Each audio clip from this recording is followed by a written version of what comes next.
Hello, Cherry and Louise are here today and we were talking about hamstring stretches. So sorry that this is going to be a little bit of a workshop type rather than just going to do the exercise. We're going to look at hamstring stretch, and the reason that we did it was because we're going to look at shoulder bridge. And a lot of people will get cramp on shoulder bridge. Now everybody is entitled to get cramp once. Just tell you a real quick story that when I used to teach on the Fitness Fiesta weekends, I used to get there on a Friday, you could teach shoulder bridge, everybody would be fabulous at it. But on the Fitness Fiestas there was an awful lot of exercise, an awful lot of dancing at night and quite a few little drinky poos. And by Sunday, and it was because people were so dehydrated, they'd done so many different classes, it wasn't just Pilates, I'd teach shoulder bridge on Sunday and nearly everybody would get cramp because everybody was so tired and so dehydrated.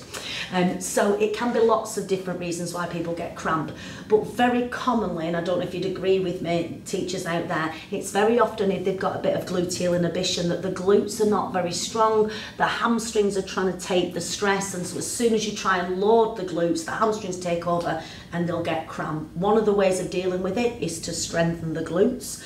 So you might do some activation, we're going to do that of the glutes before we take it up. And it might be that you stretch the hamstrings. So I would advise, particularly if you're dealing with new people, to do a hip roll first, a hamstring stretch, and then to do your shoulder bridge.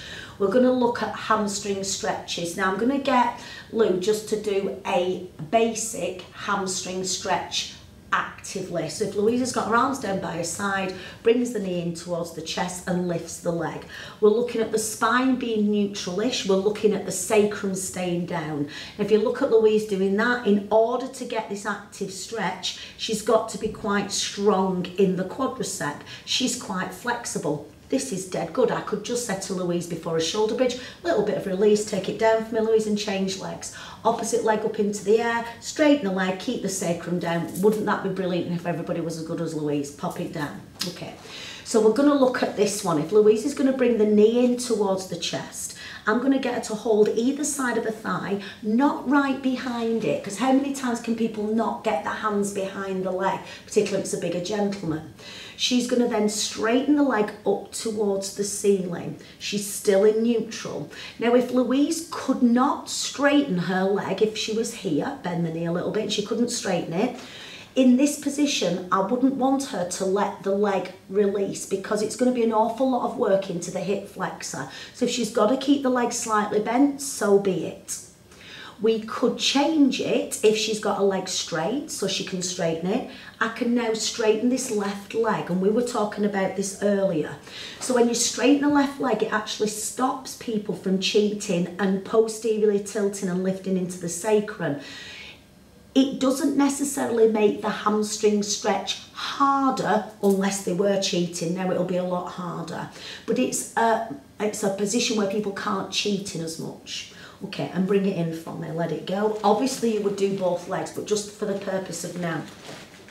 Louise and I were talking about this. So Louise, bring the knee into the chest. Sorry, she's going to be very right leg stretched. If I take the band underneath the foot, obviously checking that Louise has not got a latex allergy. She's got the knee towards the chest. She's keeping the spine in neutral, the sacrum down, and then she's straightening the leg with tension in the band, not the shoulders. You'll see people really tensing the shoulders. Okay, let's just say Louise can't straighten her leg, so it's here. Now I would say allow the band to release a little bit more, and I would encourage her to let her leg lower down, relaxing the foot, not flexing it. So in this position, without the band, the hip flexor would be doing far too much work, but with the tension off the band, am I right? You can just sort of let the leg relax. So I wouldn't allow the leg to lengthen to get it straight if you didn't have the band. You can again straighten that left leg, particularly if you see somebody's cheating. But if somebody's struggling to get the leg straight, possibly don't straighten that one. It might be too much. You might see the leg shake. And I know you guys know this, but remember, if the leg's really shaking on a stretch, you need to bring it in, let it relax, start again gently. So you're bringing that leg in and then let it go. So we were also talking about the fact that Louise says she prefers this. I know Tracy prefers this. I use it if I've got somebody with a lot of sciatica. So if you've got somebody coming to class who's got quite a bit of sciatica at the moment, but they've been told to come to you, been given medical clearance, it might be better, Louise, I'll let you do it, to maybe double the band up so it's a little stronger and put it around the thigh. So you've got it around the thigh, support it so it's strong, so the band is taking the tension, shoulders relax, you're not holding it in the air.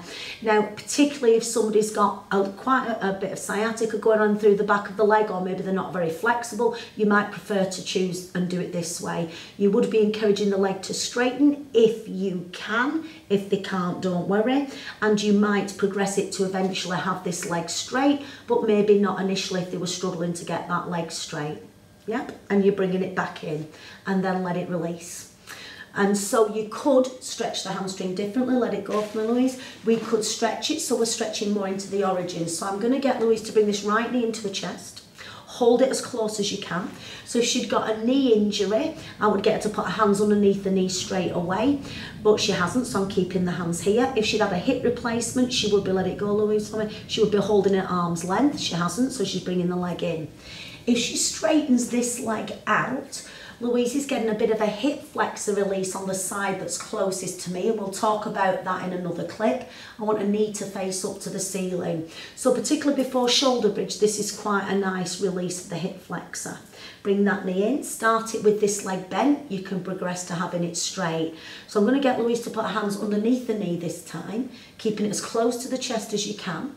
And then she's going to lift the foot. And you know what happens, don't you? That as somebody's lifting the foot, this knee starts to come right away, or they start to straighten the leg. So very often I'll hold that leg in position and then let it come back. Fabulous. There's not many people can do it like that, not without shaking. So Louise is taking the foot back up. She's using the out breath. So she's stretching more into the origin of the hamstring and bring it back down. You've got a couple more.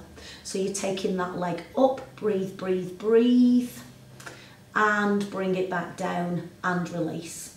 Okay, so those are just basic variations on hamstring. You'll notice that Louise and I did, just because of time, we didn't developmentally stretch it. We didn't take it further. And if you feel it was appropriate, you might developmentally stretch the hamstring. Because I'm looking at it as just doing it before the shoulder bridge, I just want to release and stretch the hamstring, not developmentally stretch it. Nothing wrong with that if that's what you want to do. There's also different ways of stretching different heads of the hamstring. That's another clip, but we're just going to stay with that for today. So we'll see you again with the shoulder bridge. So I would advise you to use a hamstring stretch, pick one of those before you go into the shoulder bridge, just to desensitize the hamstrings a little bit. Thank you, Louise. She's very lopsided, so I'll get Louise to do the other leg. See you later.